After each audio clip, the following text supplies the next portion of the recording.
नमस्कार, बहुत स्वागत है आपका एफएम न्यूज पर। मेरा नाम है अंकुर पांडे और रुक करते हैं मध्य प्रदेश और छत्तीसगढ़ से जुड़ी हुई खबरों का। छत्तीसगढ़ में मंगलवार को ईडी के छापे को लेकर सीएम भूपेश बघेल ने केंद्र सरकार पर तीखा हमला बोला।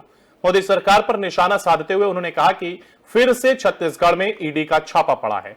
उद्योगपति, व्यापारी, ट्रांसपोर्टर, विधायक, अधिकारी, किसान, कोई ऐसा वर्ग नहीं बचा है जहां पर छापा ना पड़ा हो। उन्होंने कहा कि यदि छापा ना पड़ता तो केवल मध्य प्रदेश, उत्तर प्रदेश, उत्तराखंड, गुजरात, कर्नाटक और ऐसा लगता है कि वहां पर ईडी का कार्यालय ही नहीं है। सीएम ने माना एयरपोर्ट पर मीडिया से चर्चा में कहा कि महाराष्ट्र में जब तक उद्धव ठाकरे की सरकार थी तब तक सभी सरकारी एजेंसियां सक्रिय थी। जैसे ही सरकार बदली और खरीद फरोख्त हुआ, उसके बाद से वहां पर उसका कोई काम नहीं रहा।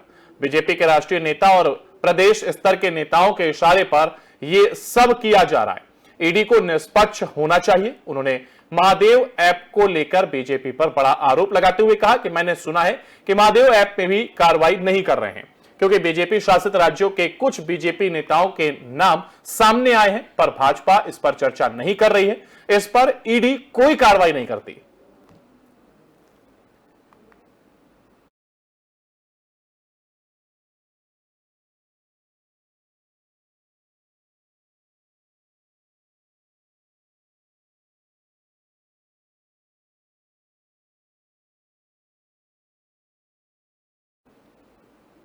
मध्य प्रदेश में विधानसभा चुनाव से सियासत भी गर्मा गई है। मुख्यमंत्री और पूर्व मुख्यमंत्री के बीच सवाल जवाब का सिलसिला लगातार जारी है। सीएम शिवराज सिंह चौहान ने कमलनाथ से फिर सवाल पूछा। उन्होंने कहा कि कमलनाथ जी कहां गई लोकशाला, कहां गया रंगमंच। इस पर पूर्व सीएम और पीसीसी चीफ कमलनाथ ने पलटवार कर कहा कि पूरा प्रदेश ही आपकी एक्टिव का रंगमंच है। दरअसल सीएम शिवराज सिंह चौहान ने कहा कि कमलनाथ जी से मैं सवाल पूछता हूं, पर जो मैं पूछता हूं वो उसका जवाब नहीं देते हैं। सीएम ने कहा कि कमलनाथ जी, हमने तो युवा नीति लॉन्च करते यह फैसला कर दिया कि जनजाति को 3 महीने की अवधि के लिए 10,000 रुपए फेलोशिप देंगे। कमलनाथ जी ने कहा कि मध्य प्रदेश की जनजाति लोक कलाओं के संवर्धन के लिए लोक कलाशाला की स्थापना करेंगे, रंगमंच की सुविधा भी उपलब्ध करवाएंगे। कहा गया कि लोकशाला और कहा गया रंगमंच। साथ ही सीएम ने कांग्रेस प्रदेश प्रभारी जेपी अग्रवाल के बयान पर तंज कसते हुए कहा कि यह तो आश्चर्य की बात है कि कोई कहता है भावी, कोई कहता है अवश्य भावी। अब पता नहीं किस तरह से मुख्यमंत्री की उपमाएं दी जा रही हैं। अब प्रभारी कह रहे हैं कि अप्रभावी। अभी कोई तय ही नहीं है। कांग्रेस की हालत ऐसी हो गई है कि एक दिल के टुकड़े हजार हो गए, कोई इधर गिरा, कोई उधर गिरा।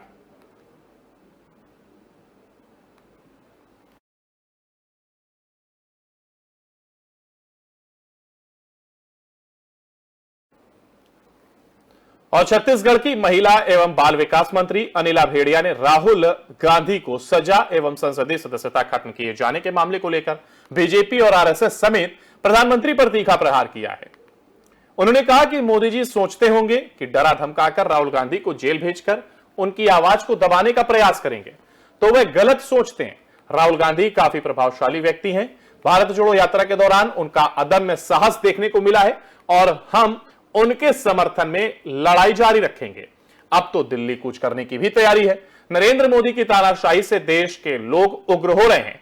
मंत्री अनिला भेड़िया ने आगे कहा कि देश के प्रधानमंत्री ने जो किया है वह गलत है। इसके बाद से कांग्रेस अब चुप बैठने वाली नहीं है।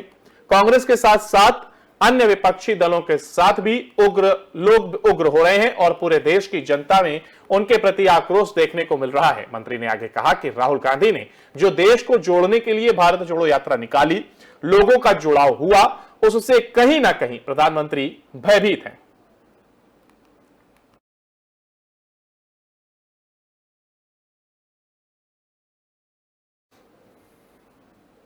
और भिंड में 1954 से संचालित प्राचीन व्यापार मेले का विधायक संजीव सिंह ने फीता काटकर और श्रावस्ती पूजन कर भव्य शुभारंभ किया। मंच पर सभी अतिथियों का स्वागत भी किया गया। विधायक ने कहा कि इस बार मेले का आयोजन नगर पालिका की ओर से कराया जा रहा है और अगली बार भिंड नगर पालिका से नगर निगम हो जाएगा। अगला आयोजन नगर निगम की ओर से होगा। साथ ही बताया कि मेले में ग्वालियर व्यापार मेला की तर्ज पर वाहनों पर छूट भी दी जाएगी। विधायक आगे बोले कि मेले में दंगल के अलावा कई सांस्कृतिक कार्यक्रम होंगे।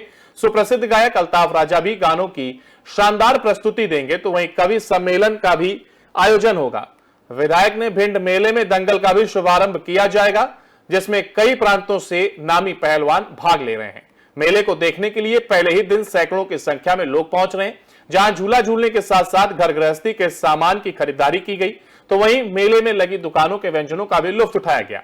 मेले के शुभारंभ के अवसर पर विधायक संजीव सिंह के अलावा नगरपालिका अध्यक्ष वर्षा वाल्मीकि, उपाध्यक्ष भानु भदौरिया, भाजपा जिलाध्यक्ष देवेंद्र नरवरिया, युवा मोर्चा जिलाध्यक्ष विक्रांत सिंह कुशवाहा, विधायक प्रतिनिधि सुनील वाल्मीकि, नगरपालिका सीएमओ, सभी पार्षद के अलावा कई अधिकारी एवं जनप्रतिनिधि मौजूद रहे। 1956 से ये व्यापार मेला लगता आया है। बहुत पुराना मेला है और पूरे शहरवासियों को और सभी जिले वासियों को भिंड मेले का इंतज़ार रहता है कि कब मेला लगेगा। खासकर हमारे बच्चों को, माताओं बहनों को, नौजवान साथियों को, बुजुर्ग सभी को इंतज़ार रहता है। तो अब चूंकि ग्वालियर मेला के बाद भिंड मेला लगता था, ग्वालियर मेला थोड़ा लेट हुआ, इस वजह से थोड़ा सा ये मेला भी लेट हुआ समय की वजह से। लेकिन फिर भी यहाँ पे लोगों में बहुत उत्साह मेला लगने से, और प्रति वर्ष ये मेला लगता है। इसमें दंगल का आयोजन होता है, काफ़ी खेल प्रतियोगिताओं का आयोजन होता है और सांस्कृतिक कार्यक्रमों का भी आयोजन होता है। इस बार भी वो आयोजन है। कुछ नया करने का प्रयास इस बार भी किया है हमने, पिछली बार भी किया था। पिछली बार अखिल भारतीय कवि हैं जो कुमार विश्वास, वो आए थे, और इस बार भी हमने अलग श्रृंखला कार्यक्रमों की श्रृंखला बनाई है।